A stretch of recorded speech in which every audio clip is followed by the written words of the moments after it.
how did this unusual lunch and learn come about? Over 50 years ago, my grandmother in her 80s, occasionally on a Sunday, would like to take a walk through one of the cemeteries in Warren County.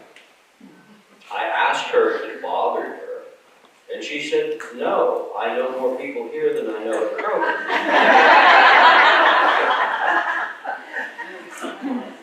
And as I looked into her blue eyes, she would tell me the tales of the people who lie under the stones. And those people came alive again to me. In this presentation, we're going to allow some of those people to speak to you. So I hope you enjoy it. Where are Elmer, Herman, Tom, Bert, and Charlie? The weak of will, the strong of arm, the clown, the statesman, the fighter. All are sleeping on the hill. One passed in a fever. One was burned in a fire. One was killed in a brawl. One died in jail. And one fell in the Senate, toiling for the common man. All are sleeping on the hill. Where are Sue, Kate, Meg, Lizzie, and Mary? The tender heart, the simple soul, the loud, the proud, the happy one. All are sleeping on the hill. One died of a broken heart. One of thwarted love. One at the hands of a brute. One of broken pride. And one a simple Sunday buggy ride. 4 others were taken in a terrible storm. All are sleeping on the hill. Laura Bellini. I filled the Opera House of Europe with song and even sang for Queen Victoria, a simple girl from Lebanon. Yet while my sister rose to fame on the stages of Broadway, I returned home to care for family, still singing on special occasions and nurturing others to reach their dreams. My passing was in poverty, most of my triumphs spoken little of, and upon my death, I was laid in an unmarked grave in the family plot where some kind people still kindly remember my gifts and life's journey. Mr. Jim Trout. The wife had gone to Iowa to see her sister. I had a great day planned. I ate me 2 breakfasts and then decided to take a bath and listen to the ball game while sipping a beer. So when I go with the water just right, with my beer on the stand, and I reached for the radio to listen to the Reds, the clock radio fell into the tub. So here I am, now under a nice marker the wife bought when she sold the farm. Does anybody know what the final score of the Reds game was? Ichabod Corwin. Horses. My whole life was bookended by those dang beasts. First man for a nice cabin along Turtle Creek in Lebanon. First to plant a nice field of corn. First to have his horses stole by the Shawnee before I could harvest it. But I came back and got Lebanon started and named my tavern after the beast, the Black Horse Tavern. And when I thought things were going good, that same old black horse hauled off and kicked me in the head and sent me to the great beyond, where, thankfully, as of yet, I haven't seen a horse. William Mason. I never really liked drawing from our well, from that water. My wife's brother could never make anything simple. So there was this long, thin pole with an attached bucket that had to be pulled down. But there I was, making the wife happy by drawing water on a cold February day. When danged if I didn't fall head first into the well and hit my head and drown. What an awful way for a major of the Revolutionary War to meet his maker. Vernon Jones. I don't remember what drew me to sculpting, but the stone spoke to me, and my hands so crafted works, men like Barnhorn and Duveneck recognized my talent. With high expectations, I was off to San Francisco to carve for the Pan-Pacific Exposition. Fate even allowed me to give a life-saving transfusion to a fellow artist, for which I was given a bronze plaque. But hurrying to my hotel with my motorcycle, I passed a cable car and misjudged the distance, and was caught by the descending car, and passed from this life. I was brought to Lebanon by family and friends, and had the largest funeral since Senator Corwin himself. Yet my small marker yields no sculpture, save the word burn. Carolyn Corwin Sage. I departed this life in Cincinnati, aged 82 years after a life full of love and adventure. I was brought home to Lebanon to lie beside my partner and companion, with whom I had traveled the great American West, Lieutenant James Madison Burns. Our love grew from a chance meeting to letter after letter, marriage, children, and devotion to each other. We raised the children, enjoyed rambling over the countryside, shouting to the wooded hills and singing to the valleys. Now I have passed in a sweet repose. What is this I hear of anger, discontent, and drooping hopes? You, the living, life is too strong for you? It takes life to love life. Mary Ann Klingling. Well, it was just unusual Sunday buggy ride. In a clear crystal day. The good judge was happy and content after consuming an 8-course meal. I wore my new feathered hat and brocade jacket as we traveled along. The judge inhaled a bug. The horse bolted and the buggy hit a deep root, and just like that, we were upset. The portly judge landed on top of me, crushing the very life out of me. All I could think of with my very last glass was my hat, this coat, all smashed flat. Mein Gott in Himmel, was a terrible way for a proper woman to meet her end. J.W. Lingo. Someone said I was the P.T. Barnum of Warren County Merchants. Well, what an insult. I was better than him even on a bad day. And I'd like to be first in everything. I wanted the tallest monument in the whole of the Lebanon Cemetery to mark my passing. But being a very frugal man, I didn't want to pay the going rate. So when I heard old Amza King had refused to pay for his big granite obelisk because it had a crack in it, I scooped that up for a song. And about that broken part, I just had Schwartz make sure it was buried really deep so nobody'd ever know. Clement Vallandigham. I, who was long persecuted for being a copperhead in opposition of old Abe Lincoln, was now appreciated as the skillful trial attorney I was. I was in Lebanon defending a man charged with murder, but whom I knew was innocent, for there was no murder. The death for which he was charged was an accident, plain and simple. So I started to demonstrate that fact before friends at my room at the Golden Lamp. But as I withdrew the revolver from my waistcoat pocket to show how the deceased shot himself in a similar fashion, the damn hammer caught on my pocket, and the gun fired. And well, let's just say, I was brought before the eternal judge without proper representation.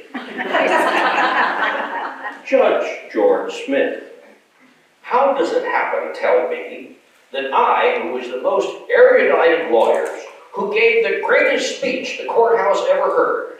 How does it happen, tell me, that in death my remains got mixed up with those of the town drunkard? And I lie here in the potter's field while the town drunkard lies under my marble stone, topped by an urn bearing my name. Elmer Galls. In life, I was the town drunkard. A position of which I was most proud and dedicated. When I died, even the priests refused me burial in hallowed ground. But the Protestants, in a spirit of contrition, brought me a little space in Potter's Field. Then my fortune rebounded. For the funeral home mistook my body for Judge Smith. And so, scorned alive, lying comfortably under a beautiful marble monument topped by an urn. Susan Mary Blackburn. In my youth, I had not one. I came from a well-to-do family, and so I married up. Clint was my love, the son of the mayor of Lebanon and the county tax assessor, too. Soon we were parents, but soon were drifted apart once our little Clara had passed from this life. I watched Clint waste away in grief. Yet I lived another 40 years, watched over by my niece and her husband. But when I slipped this mortal coil, why didn't they put my death date on my headstone? For now, to those who pass, I'm over 162 years old. Billy Long. They chiseled on my stone, his life was gentle. Those who knew me smiled as they read this empty rhetoric. My epitaph should have read, life was not gentle to him.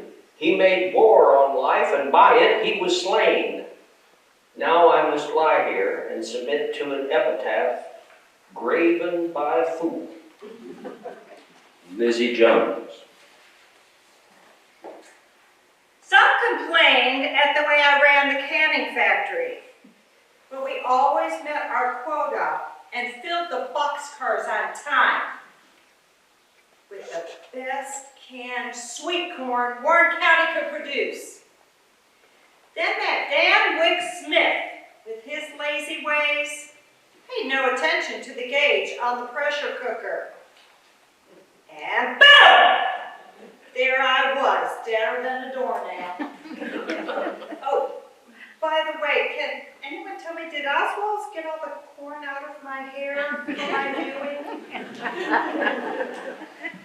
Tom Corwin. I was often called an orator as great as Webster himself. But I was just the wagon boy from Lebanon, Ohio. Fate blessed me to rise to service in my county, my state, and my nation far beyond my dreams. A friend of President Abe Lincoln from Illinois and President Benito Juarez from Mexico. I even was Secretary of the Treasury under President Millard Fillmore. Does anybody remember Millard Fillmore? Anyway, as I rose to speak at the wall of the United States Senate, my voice was finally silenced by a stroke, and I was brought to rest in the soil of home, dear old Lebanon. The Van Harlingen widows. We were married but a short time when I caught a fever and passed. But dear, dear John erected this beautiful monument for me. Hold on. I'm over here. Hey, on the other side. Let me tell you, John loved me best. After all, we were married for 10 years. I can't listen to this one more minute. I've been lying between the two of you for long enough without saying anything. Can't you see my name is the only one carved here? Wait a minute, I was the first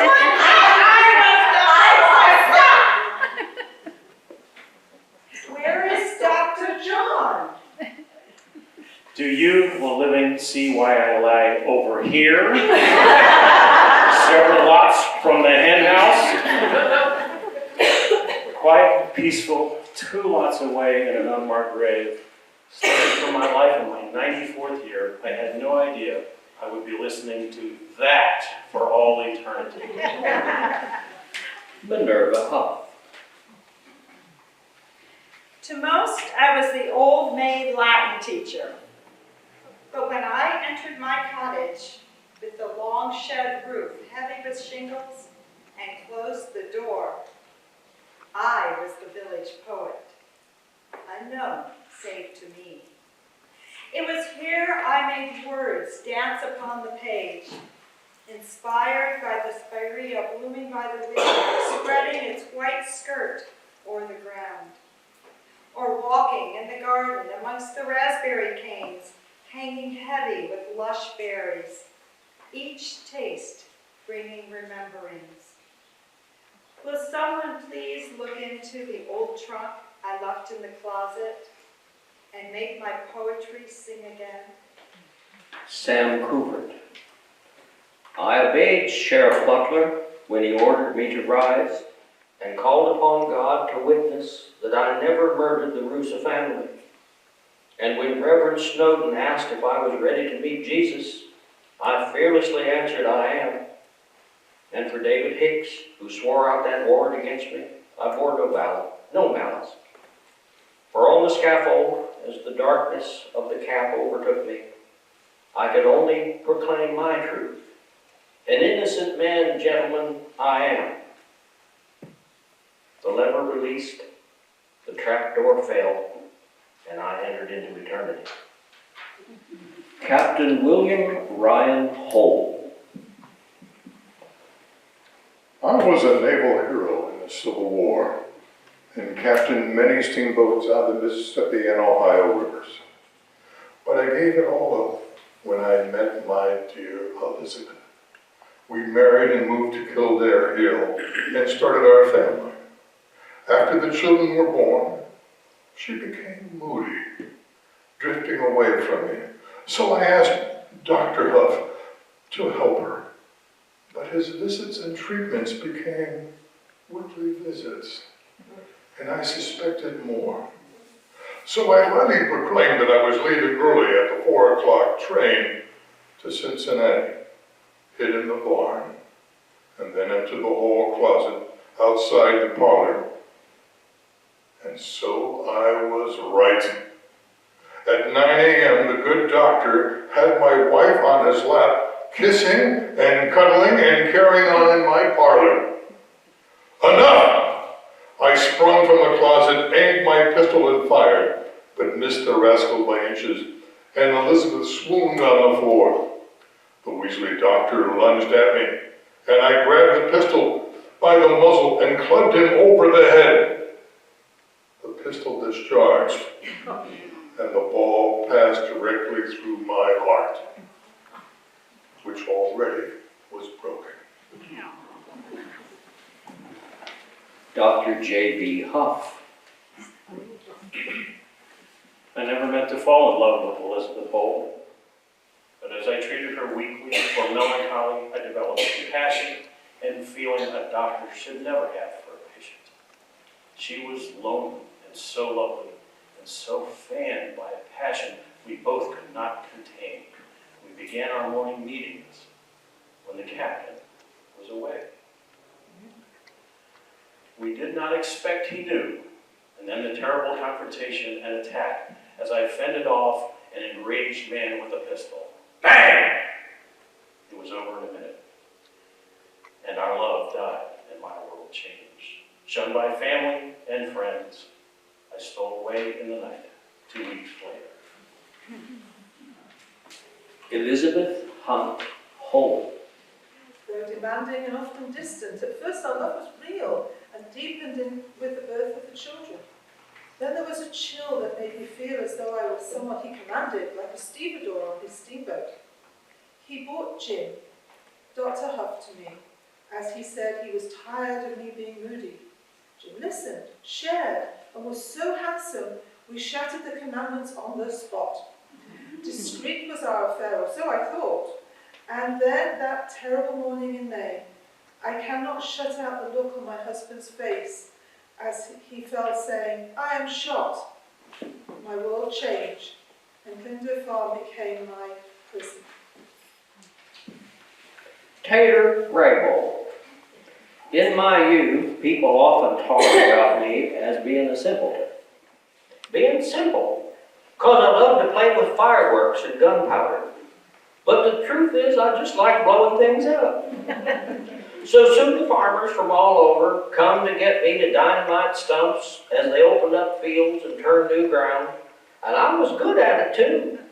Then old Seth Furnace asked me to clear an old white oak from the middle of his field, but 2 sticks of dynamites didn't move it an inch, nor did 4. Well, I got mad at the thing and I put 6 under that old stump, but it didn't fizzle right, didn't go off. So I went to check the fuse and, well, do you know how pretty Warren County is from 300 feet in the air?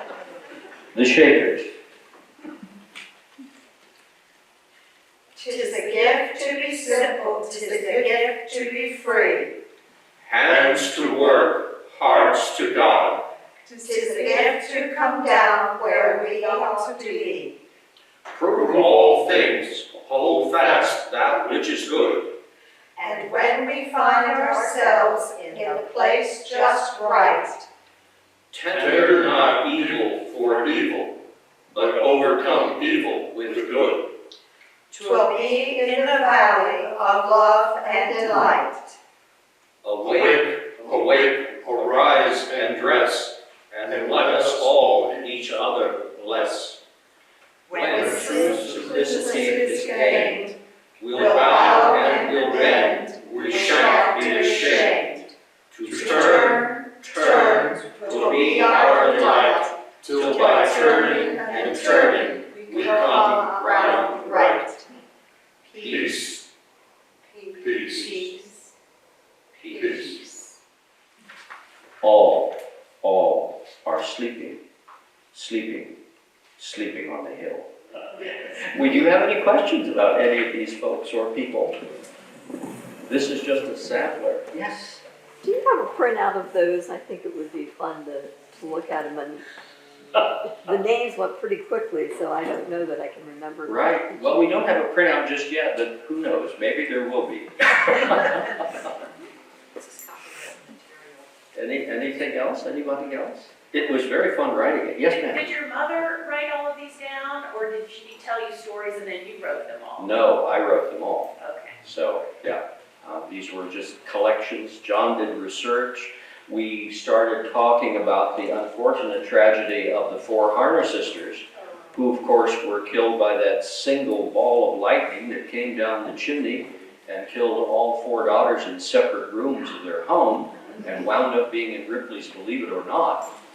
And then, of course, I was unaware until it was brought to my attention of the unfortunate end of Mary Ann Klingling, whose legacy was Mary Haven Orphanage. I had no idea that she was actually mashed by the judge when the buggy upset. That is absolutely true. And so what we tried to do was go ahead and make sure the ends of these people were as accurate as we could. How did you do that? Well, John was busy checking history. We did take a little license with Tom Corwin because he didn't actually die in the Senate. He died sometime later at a party, but it's a little more dramatic if he falls over in the Senate, don't you think? He was still talking and telling a story, so Right. he did collapse as he was giving a speech. Right. So I want to thank, Christine, did you have another? How did you know that the drunk was in the wrong grave? That's an old story that comes from Miami Cemetery. So, if, Mom's family's been here since 1796. I've heard a lot. So, generation after generation. Yes. There is a book out about Sam Coubert. Yes. I don't know if we have it in our library or not. Right, and Coubert was the only man executed on the scaffold by the old courthouse in Warren County. We have the shackles that bound him. They're in the gruesome but truthsome display in the lower level here. Curious. You know, it is. It kind of makes these people come back and live and comment. And maybe they didn't meet their ends in exactly the way that we all hope. But I'm glad you enjoyed it. And I think that I want to thank Becca McLaughlin and Lisa Holtz and Sue Watts and, of course, John Zimkus and Jim Newport for volunteering to help in this presentation. Thank you.